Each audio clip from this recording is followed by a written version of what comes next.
कभी कभी हमारा मन एक भूल भुलैया जैसा लगता है ना, जहां हम सब कभी ना कभी खो जाते हैं। ये कहानी है उस लड़ाई की जो हमारे ही दिमाग के अंदर चलती है। एक तरफ है वो गहरी सोच जो हमें रास्ता दिखाती है, और दूसरी तरफ है ओवर थिंकिंग जो हमें एक ही जगह पर गोल गोल घुमाती रहती है। एक ऐसा लूप जहां से बाहर निकलने का कोई रास्ता ही नहीं दिखता, जहां बस एक ही चिंता, एक ही शक बार बार घूमकर सामने आ जाता है। अगर हाँ, तो ऐसा लगना बहुत अकेला महसूस करा सकता है। पर यकीन मानिए, ये सिर्फ आपके साथ नहीं हो रहा। रिसर्च बताती है कि दुनिया के लगभग 73% अडल्ट्स इस मानसिक चक्रव्यूह से, मतलब क्रॉनिक ओवरथिंकिंग से जूझते हैं। तो ये कोई पर्सनल कमी नहीं है, बल्कि एक बहुत ही आम मानवीय स्थिति है। तो फिर असली फर्क क्या है इन दोनों में? सीधी सी बात है, ये फर्क है आगे बढ़ने और एक ही जगह पर दौड़ते रहने का। एक सोच आपको एक्शन की तरफ ले जाती है और दूसरी आपको जैसे पैरालाइज कर देती है। एक आगे बढ़ाती है, दूसरी बस आपकी एनर्जी खत्म करती है। इसे ऐसे समझिए, अच्छी गहरी सोच एक टॉर्च की तरह है जो घने अंधेरे में भी आपको आगे का रास्ता दिखाती है। वहीं ओवरथिंकिंग एक मानसिक दलदल की तरह है। आप जितना हाथ पैर मारेंगे, चिंता के उस भंवर में उतने ही गहरे धंसते चले जाएंगे। तो आज की इस पड़ताल में हम इन 5 हिस्सों से गुजरेंगे। हम इस मानसिक दलदल को समझेंगे, इन दोनों तरह की सोच के बीच की बारीक लाइन को पहचानेंगे, इसकी असली कीमत क्या है ये जानेंगे, इसे काबू में करने के तरीके सीखेंगे और आखिर में एक ओवरथिंकर से डीप थिंकर बनने का रास्ता देखेंगे। तो चलिए सबसे पहले इसी को समझते हैं। आखिर ये ओवरथिंकिंग, ये मानसिक दलदल है क्या चीज? देखिए, ओवरथिंकिंग का मतलब सिर्फ ज्यादा सोचना नहीं है। ये एक जुनूनी और बार बार दोहराया जाने वाला पैटर्न है। इसमें मन या तो अतीत की गलतियों पर अटक जाता है या फिर भविष्य की चिंताओं में। ये जो मेंटल लूप्स हैं, ये हमें बिजी तो रखते हैं, पर असल में ये सिर्फ हमारा कॉन्फिडेंस कम करते हैं और चिंता को बढ़ाते हैं। और जब ये ओवरथिंकिंग बहुत बढ़ जाती है ना, तो एक चीज होती है जिसे कहते हैं एनालिसिस पैरालिसिस। ये एक तरह का मेंटल ट्रैफिक जैम है। दिमाग में इतने सारे क्या होगा अगर घूमने लगते हैं कि कोई भी फैसला लेना या एक कदम उठाना भी नामुमकिन सा हो जाता है। तो सवाल ये उठता है कि एक गहरी सुलझी हुई सोच और इस पैरालाइज कर देने वाली सोच में फर्क कैसे करें? देखिए, इनकी दिशा एकदम अलग है।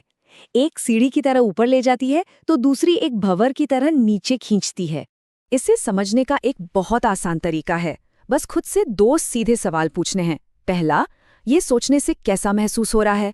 अगर जवाब है शांत, उत्सुक या एनर्जेटिक, तो ये प्रोडक्टिव सोच है। लेकिन अगर डर, चिंता या घबराहट महसूस हो रही है, तो ये ओवरथिंकिंग का साइन है। और दूसरा सवाल, इसका नतीजा क्या निकल रहा है? क्या कोई क्लैरिटी मिल रही है? कोई एक्शन हो पा रहा है, या बस एक ही लूप में फंसे हुए हैं? साइकोलॉजी में भी इसके लिए बड़े अच्छे शब्द है। अच्छी सोच को कहते हैं रिफ्लेक्शन। इसका एक मकसद होता है प्रॉब्लम को समझना और उसका हल ढूंढना। इससे हमें मानसिक ऊर्जा मिलती है। वहीं ओवरथिंकिंग को कहते हैं ब्रूडिंग। ये बस एक पैसिव प्रोसेस है जो हमें नेगेटिव फीलिंग्स में डुबोकर हमारी सारी मेंटल एनर्जी खत्म कर देती है। और ये फर्क सिर्फ थ्योरी की बात नहीं है। ओवरथिंकिंग की एक असली कीमत है जो हमें चुकानी पड़ती है, हमारे काम पर, हमारी क्रिएटिविटी पर और यहाँ तक कि हमारी खुशी पर भी। जैसे एक कहानी है एक प्रोजेक्ट मैनेजर की, जिनकी सोचने की क्षमता कमाल की थी। उनकी गहरी सोच कंपनी के लिए बेहतरीन स्ट्रैटेजी बनाती थी। लेकिन वही दिमाग जब ओवरथिंकिंग मोड में जाता तो घंटों पुरानी बातों को दोहराता रहता, ऐसी गलतियां ढूंढता जो कभी की ही नहीं। ये दिखाता है कि एक ही दिमाग कैसे हमारे लिए सब कुछ बना भी सकता है और बिगाड़ भी सकता है। तो देखिए, इस एनालिसिस पैरालिसिस की कीमत क्या क्या होती है। सबसे पहले, ये मुश्किल कामों में हमारी परफॉर्मेंस गिरा देता है। दूसरा, ये क्रिएटिविटी का गला घोंट देता है। तीसरा, ये हमारी विल पावर को एक बैटरी की तरह ड्रेन कर देता है। और आखिर में, ये हमारी ओवरऑल खुशी और जिंदगी से संतुष्टि को भी कम कर देता है। लेकिन अच्छी बात यह है कि इस पर काबू पाया जा सकता है। ओवरथिंकिंग एक आदत है और आदतों को बदला जा सकता है। चलिए अब बात करते हैं कि इसे कंट्रोल कैसे करें। इस लूप को तोड़ने के लिए ये 5 स्टेप का रोड मैप है। सबसे पहला और जरूरी कदम है ये पहचानना कि आप एक लूप में हैं। फिर उन विचारों को दिमाग से निकालकर कागज पर उतारना, अपने शरीर पर ध्यान देना, अपने फोकस को ट्रेन करना और आखिर में अपने सोचने के पैटर्न को ही बदलना। इनमें से एक तरीका जो सुनने में बहुत सिंपल लगे लेकिन है बहुत पावरफुल, वो है अपने शरीर से जुड़ना। कभी कभी एक मेंटल प्रॉब्लम का सोल्यूशन फिजिकल होता है। एक दिलचस्प रिसर्च बताती है कि नेचर में सिर्फ 90 मिनट टहलने से दिमाग के उस हिस्से में एक्टिविटी कम हो जाती है जो नेगेटिव विचारों से जुड़ा है। मतलब एक सिंपल एक्शन एक कॉम्प्लेक्स लूप को तोड़ सकता है। एक और कमाल की टेक्निक है खुद को एक डेडलाइन देना। पार्किंसंस लॉ के बारे में सुना है? ये कहता है कि कोई भी काम उतना ही फैल जाता है जितना टाइम आप उसे देते हैं, और ये नियम सिर्फ काम पर नहीं, फैसलों पर भी लागू होता है।